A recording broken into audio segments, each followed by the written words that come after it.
Bonjour, j'aimerais partager avec vous une petite expérience faite il n'y a pas si longtemps. C'était lors d'un congrès médical, il y avait une dizaine de personnes qui s'étaient retrouvées pendant la pause pour échanger.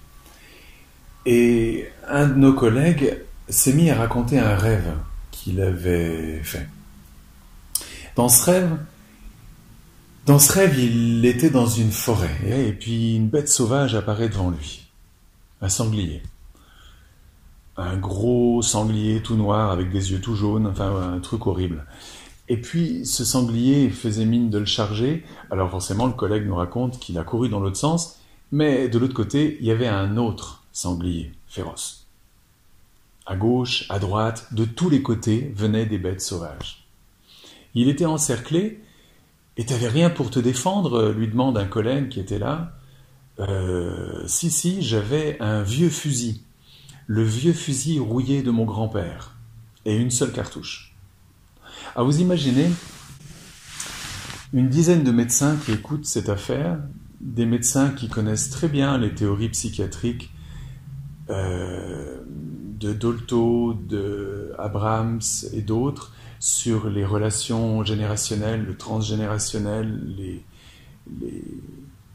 qui connaissent aussi les constellations familiales, qui connaissent tout un, toutes sortes de théories sur la famille, qui entendent ça.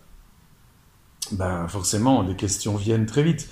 Pourquoi est-ce qu'il s'agit d'un fusil? Pourquoi un fusil? Pourquoi une seule cartouche? Pourquoi le grand-père? Et alors tu t'en es tiré comment? Demande un collègue. Oh bah ça a été très facile. Quoi, facile? Avec toutes ces bêtes féroces autour de toi, une arme qui marche peut-être pas, une seule cartouche? Ouais, très facile. Comment t'as fait? Et il nous a laissé un petit peu en suspense, en suspens. Et puis après un petit instant et un grand sourire, il nous a dit, bah c'est très facile, je me suis réveillé. Je me suis réveillé. C'est génial, non? Alors, ça a été un flop pour bien des collègues qui attendaient des détails supplémentaires pour pouvoir étayer leur thèse et comprendre pourquoi le grand-père, pourquoi un fusil, pourquoi une seule cartouche. Mais en même temps, c'est génial. C'est un changement de plan radical. Je me suis réveillé, j'étais dans une situation dans laquelle tout un drame s'est construit. Je peux analyser tout ce drame depuis le passé. Et des pronostics les plus funestes pouvaient se faire. Je pouvais me projeter dans un futur terrible. C'est bien pour ça que c'était un cauchemar d'ailleurs. Tout ça, tout d'un coup, n'existe plus. Je suis là, je me suis réveillé, je suis devenu présent.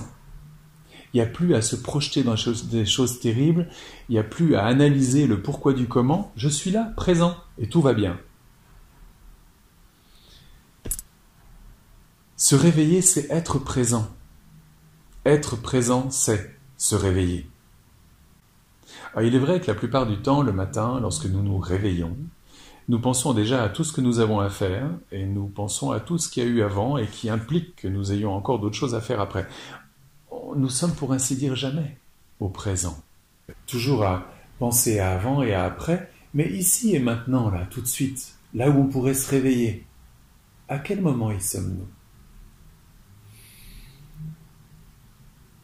Voilà, c'est ça que je voulais partager avec vous. C'est que, en fait, nous vivons des difficultés et nous allons explorer les causes de ces difficultés, parfois à l'aide de thérapeutes.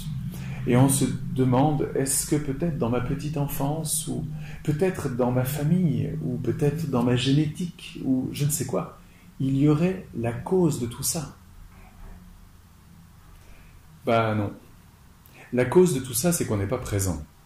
La cause de tous les cauchemars que je traverse, c'est que je ne suis pas réveillé.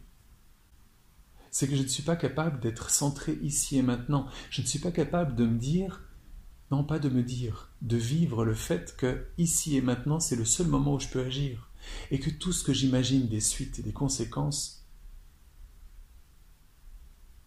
fait partie d'un cauchemar mais n'est pas réel.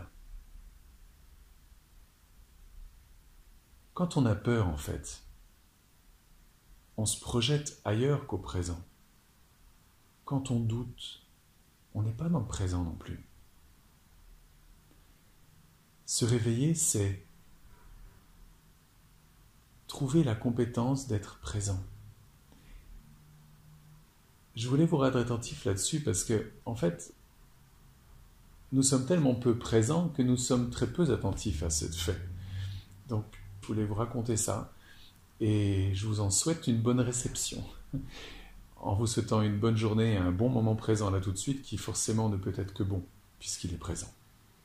À bientôt.